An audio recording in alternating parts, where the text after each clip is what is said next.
हिंदू धर्म के अनुसार हर साल कार्तिक शुक्ल पक्ष की एकादशी को तुलसी विवाह मनाया जाता है। इस दिन पूरे हिंदू रीति रिवाज से माता तुलसी और भगवान शालिग्राम का विवाह कराया जाता है। इस विवाह को कराने पर ऐसा माना जाता है कि इससे न केवल माता तुलसी बल्कि भगवान विष्णु का भी आशीर्वाद मिलता है। भारतीय संस्कृति में तुलसी विवाह का महत्व। हिंदू धर्म के अनुसार तुलसी विवाह बहुत महत्वपूर्ण है। इस दिन भगवान विष्णु अपनी 4 महीने की निद्रा से जागते हैं, जिसके बाद भगवान विष्णु के शालिग्राम रूप से माता तुलसी का पूरे विधि विधान से विवाह कराया जाता है। हिंदू धर्म को मानने वाले जिन भी लोगों के घर में तुलसी माता का पौधा होता है, वहां यह विवाह जरूर कराया जाता है। इसी विवाह के उपरांत से ही भारत में फिर से शुभ काम होने लगते हैं। ऐसा माना जाता है कि जिन लोगों के पास बेटी नहीं होती, वह माता तुलसी का विवाह कराकर और उनका कन्यादान कर पुण्य प्राप्त करते हैं। तुलसी विवाह से जुड़ी पौराणिक कथा। माता तुलसी का असली नाम वृंदा था। उनका जन्म राक्षस कुल में हुआ था, लेकिन वह श्रीहरि विष्णु की परम भक्त थी। वृंदा जब बड़ी हुई तो उनका विवाह जलंधर नामक असुर से करा दिया गया। वृंदा भगवान विष्णु की परम भक्त तो थी ही, साथ ही वह पतिव्रता स्त्री भी थी। उनकी भक्ति और पूजा के कारण उनका पति जलंधर अजय होता गया और इसके चलते उसे अपनी शक्तियों पर अभिमान हो गया और उसने स्वर्ग पर आक्रमण कर देव कन्याओं को अपने अधिकार में ले लिया।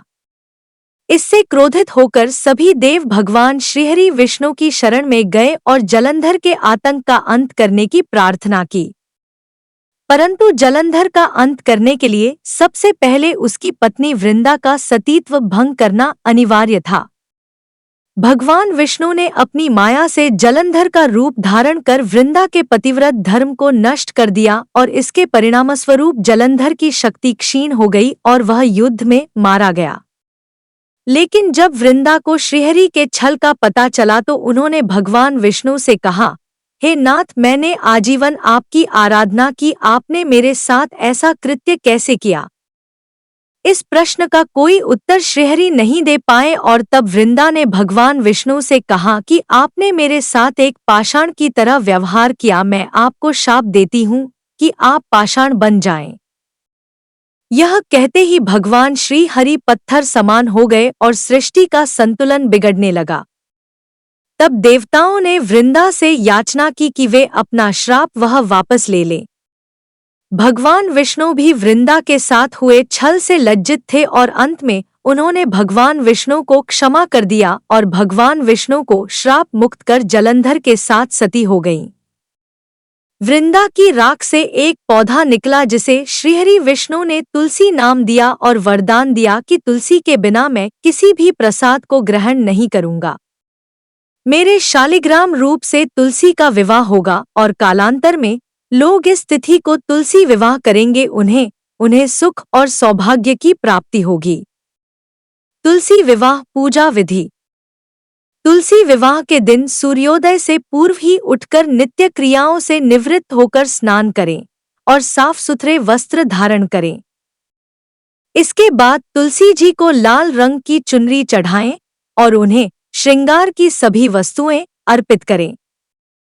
यह सब करने के बाद शालिग्राम जी को तुलसी के पौधे में स्थापित करें। इसके बाद पंडित जी के द्वारा तुलसी और शालिग्राम का पूरे रीति रिवाजों से विवाह कराया जाता है। विवाह के समय पुरुष को शालिग्राम और स्त्री को तुलसी जी को हाथ में लेकर 7 फेरे कराने चाहिए और विवाह संपन्न होने के बाद तुलसी जी की आरती भी करनी चाहिए।